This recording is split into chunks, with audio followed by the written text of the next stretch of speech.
સુરતના પાંડેસરામાં પુરવઠા વિભાગે દરોડાની કાર્યવાહી હાથ ધરી, જેમાં સરકારી અનાજની દુકાન પર પુરવઠા વિભાગે દરોડા પાડ્યા।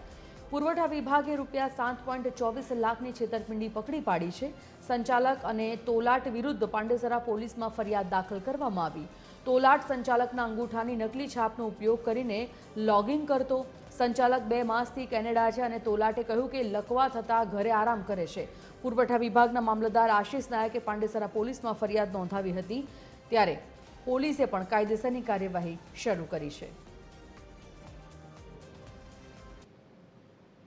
સુરતમાં અવારનવાર સસ્તા અનાજની દુકાનદારો જે છે તે ગરીબોના હકનું અનાજ બારોબાર વેચી દેતા હોવાની ઘટના સામે આવી છે, અથવા તો એન પ્રકારે તેમના આર્થિક લાભ માટે થઈને અવનવા ગતકડા કરી અને સસ્તા અનાજના દુકાનદારો જે છે તે માલ છે તે ચાવ કરી જતા હોય અને ગરીબના હકનું અનાજ ન મળતું હોય છે। ત્યારે ફરીથી સુરતના ઉધના વિસ્તારમાં U51 નામની જે દુકાનદાર છે તેમનો એક તોલાટ જે છે તે દુકાનમાં જે સંચાલક છે તેમના અંગૂઠો છે તે ડુપ્લિકેટ બનાવી અને જે માલ છે તે વેચતો હતો। તેમની સામે ક્યાંય ને ક્યાંય પોલીસ ફરિયાદ થઈ છે ને 7 લાખથી વધુની મતદારની જે સરકાર સામે છેતરપિંડીની ફરિયાદ છે તે કરવામાં આવી છે। મામલતદાર આપણી સાથે ઉપસ્થિત છે। સાહેબ, જે પ્રકારે ફરિયાદ મળી હતી, કઈ રીતે આધારે આખી ફરિયાદ દાખલ કરવામાં આવી છે અને કઈ રીતનો આખો કેસ?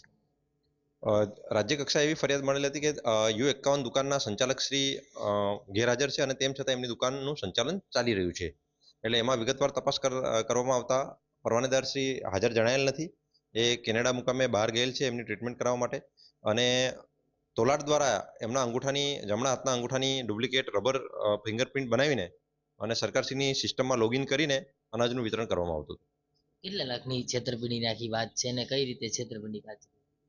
છેલ્લા 2 મહિનાથી સંચાલક શ્રી હાજર નથી એવું જણાવવામાં આવેલું છે। એટલે છેલ્લા 2 મહિનાની જે સરકારશ્રી દ્વારા જે અનાજ આપવામાં આવ્યું છે, એમણે જે વિતરણ કર્યું છે, એની કિંમત ગણતા 6,29,000 થાય છે। અનાજ દુકાનના સ્થળે જે અનાજનો વધ જથ્થો જણાયેલ છે એની બમણી કિંમત 55,000 રૂપિયા જેટલી થાય છે।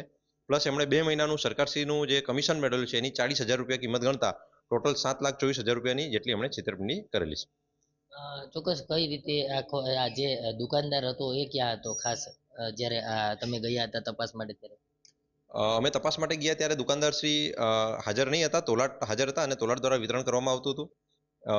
તોલાટ દ્વારા એવું જાણવામાં આવ્યું કે એમના ઘરે આરામ કરતા હશે, એટલે એમના ઘરની પણ તપાસ કરવામાં આવી, તો ઘરે પણ એ હાજર જણાયેલ નથી અને પંચરોજકામ કરતા એવું જણાયેલ છે। આજુબાજુવાળા એવું નિવેદન આપેલું છે કે બહાર કેનેડા મુકામે છેલ્લા 2 માસથી ગયેલા છે।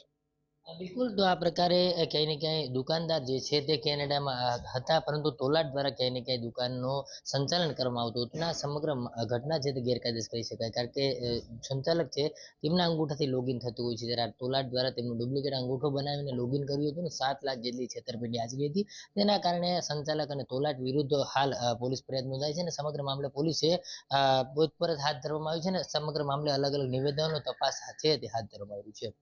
કેમેરામેન જયેશ મિસ્ત્રી સાથે દિવેશ પરમાર, TV30 ન્યૂઝ, સુરત।